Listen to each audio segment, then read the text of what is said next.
स्वर प्रश्न उत्तर सत्संग माध्यम से आज का प्रश्न आया है सरजू पटनायक उड़ीसा से। उनका प्रश्न है कि महाराज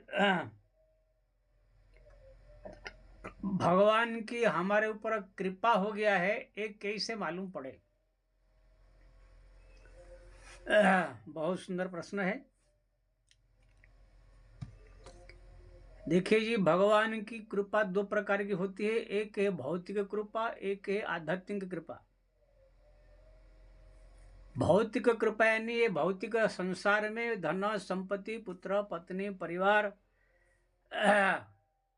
नाम प्रतिष्ठा रुपया पैसा बाह ये सब जो भगवान के जो प्रार्थना करते हैं बहुत सारे भक्त मेरे को ये मिले,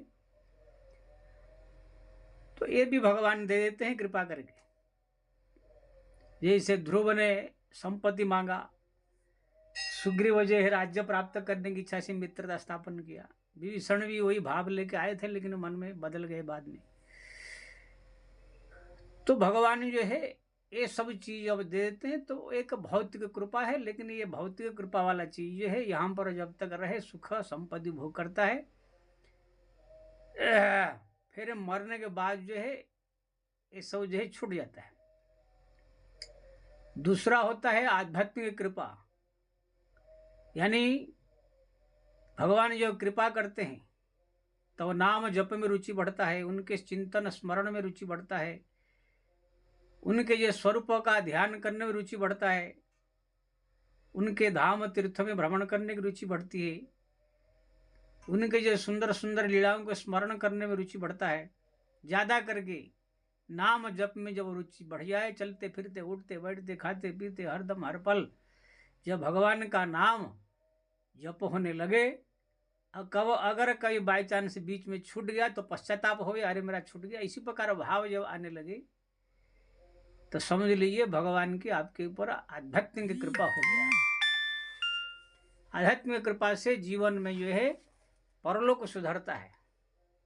ये जो पुनरपि जननम पुनरपि मरणम पुनरपि जननी जठरे शयनम, बार बार जन्म मरण चक्कर छूट जाता है। जीव जो भगवान के धाम में चला जाता है, वहां पर उनको दिव्य शरीर प्राप्त होती है। भगवान के धाम में वैकुंठ में वहां पर सब दिन के लिए भगवान के धाम में वो निवास करता है।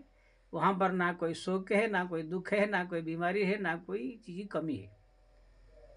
लेकिन ये भौतिक संसार में जो है अगर प्राप्त हो गया, आध्यात्मिक कृपा नहीं हुई तो फिर ये संसार में जो है ऐसे भटकता रह जाएगा। किसी किसी भक्त को एक ही कृपा होती है।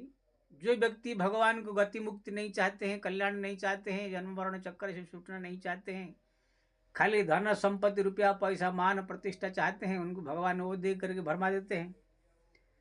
जो चाहते हैं कि हमको गति मुक्ति चाहिए, संसार से उद्धार चाहिए, तो उनको ज्ञान भक्ति वैराग्य नाम जप में रुचि ये सब बढ़ा देते हैं। लेकिन कभी कभी कोई भक्त को दोनों ही प्राप्त हो जाता है, इधर धन संपत्ति भी है, सब कुछ सुख सुविधा भी संसार में है, और भगवान के प्रति श्रद्धा प्रेम भाव भी है। जैसे प्रहलाद राजा भी थे, अब भगवान के भक्त भी थे। ध्रुव तो पहले लालच में ही भक्ति किए थे, लेकिन बाद में वो भी सब संपत्ति होते हुए भगवान के भक्त बने। विभीषण भी जो है राजा भी बने, लेकिन भगवान का भक्त भी। बलि राजा वही राजा भी है, लेकिन भगवान का भक्त भी है।